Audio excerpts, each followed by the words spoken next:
नमस्कार. मी हनुमंत कापरे, एसलीपीएस वेलनेस या संस्थेचा डायरेक्ट सेलर डिस्ट्रीब्युटर आहे. तर आज आपण पुन्हा एकदा एक जबरदस्त असा खमलेटी गाव सामनगडाच्या पायथ्याशी आपल्याकडे ऊसाच्या पिकाचा जबरदस्त रिझल्ट आलाय. तर आपण तो रिझल्ट कसा आलाय तर आपण सरांच्या तोंडूनच आपण ऐकूया. सर, तुमचं नाव सांगा. राजाराम कल्लापा माने, गाव तनवडी.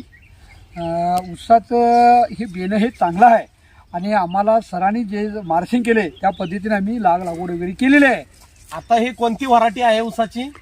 कोहिनूर. आता आपल्याकडे जे कोणत्या महिन्यात लागवड केली? नोव्हेंबर पहिल्या आठवड्यात. नोव्हेंबर पहिल्या आठवड्यामध्ये आपली ऊसाची लागवड केलेली आहे. साधारण आज आपल्याकडे 4.5 महिने ऊस झालेला आहे. तर तुम्ही सुरुवातीला आपल्याकडे आपल्या एसलीपीएस या संस्थेचं जैविकचं खत आपण काय काय वापरलंय तर आपण पाहूया.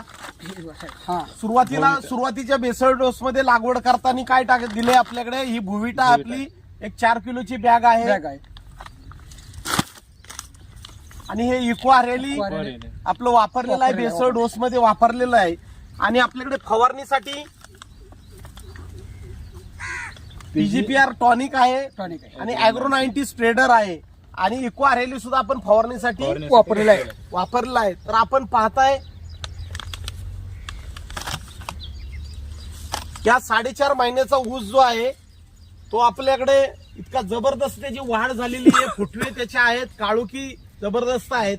तर तुम्हाला समाधानी आहात का तुम्ही? हा साहेब, समाधानी आहे.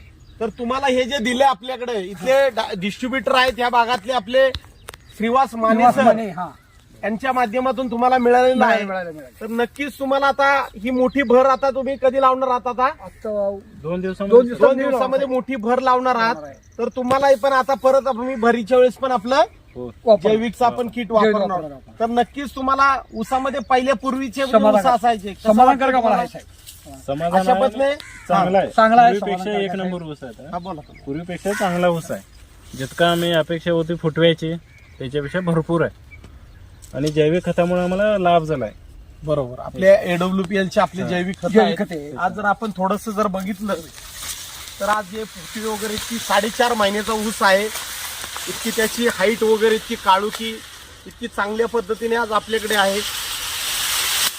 हा जबरदस्त असा रिझल्ट जो आलाय तर नक्कीच सर्व शेतकरी बांधवांना सांगेल की आजची काळाची गरज आहे. जैविक रासायनिक खतांचा भरमसाठ होणारा खर्च कमी करून आज आपली मातीची ताकद वाढवणं गरजेचं आहे. जर माती टिकेल तरच मोती पिकेल. धन्यवाद.